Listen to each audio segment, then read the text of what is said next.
കുഞ്ഞിന് travel restrictions ഉണ്ട്. എന്നാൽ പോലും ഞങ്ങൾ കുഞ്ഞിനെയായിട്ട് ഡയറക്റ്റ്ലി വരുന്ന കൃപാസനത്തിലേക്കായിരിക്കുമെന്ന്. ഞങ്ങൾ അടുത്ത ദിവസം തന്നെ ഫ്ലൈറ്റ് പിടിച്ച് കുഞ്ഞിനെയായിട്ട് കൃപാസനത്തിലേക്ക് വന്നു. അച്ഛൻ കുഞ്ഞിന് വേണ്ടി പ്രാർത്ഥിച്ചു. ആ സമയത്തിന് അച്ഛനോട് ചോദിച്ചു, അച്ഛാ കുഞ്ഞ് കാണുമോ ഇല്ലയോ എന്ന് പോലും ഞങ്ങൾക്ക് അറിയത്തില്ല, എന്താ ചെയ്യേണ്ടതെന്ന് അറിയത്തില്ല. അപ്പം എൻ്റെ അച്ഛൻ പറഞ്ഞു കുഴപ്പമില്ല എന്ന് പറഞ്ഞു. ആ ഒരു സമയത്താണ് ഞങ്ങളുടെ മനസ്സിൽ കോൺഫിഡൻസോടെ വി കുഡ് ഗോ ബാക്ക്. അമ്മ മാതാ ഉണ്ട്, nothing will happen to our child.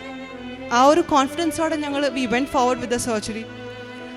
And the surgery was done within 70 days that my husband took the Odambadi. So ആ ഒരു സമയത്ത് we were continuously praying and then the surgery was completely successful. ഞങ്ങളുടെ കുഞ്ഞിന് ഒരു കോംപ്ലിക്കേഷനും ഇല്ലാണ്ട് surgery was successful. After the surgery ഞങ്ങളുടെ കുഞ്ഞ് 3 ദിവസം വരെ വെൻറ്റിലേറ്ററിലായിരുന്നു. സോ ആ 3 ദിവസവും ഞങ്ങൾ കണ്ടിന്യൂസ്ലി മാതാവിനോട് പ്രാർത്ഥിച്ചു.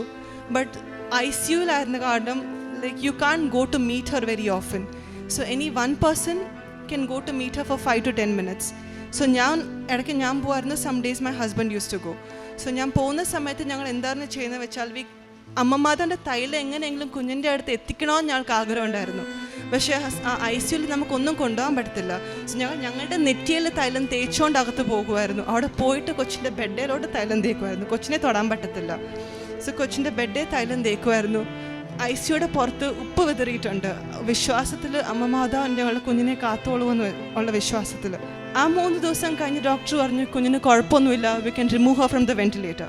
ആ വെൻറ്റിലേറ്ററിൽ നിന്ന് മാറ്റി കൊച്ചിനെ റൂമിലോട്ട് ഷിഫ്റ്റ് ചെയ്തു. ഒരു കുഴപ്പമില്ലാണ്ട് കുഞ്ഞ് നോർമൽ ഏതെങ്കിലും ഒരു ലോ റിസ്ക് സർജറി പോലെ കുഞ്ഞ് ഒരു റിസ്ക്കും ഇല്ലാണ്ട് ഞങ്ങൾക്ക് തിരിച്ച് വീട്ടിൽ കൊണ്ടുപോകാൻ പറ്റി.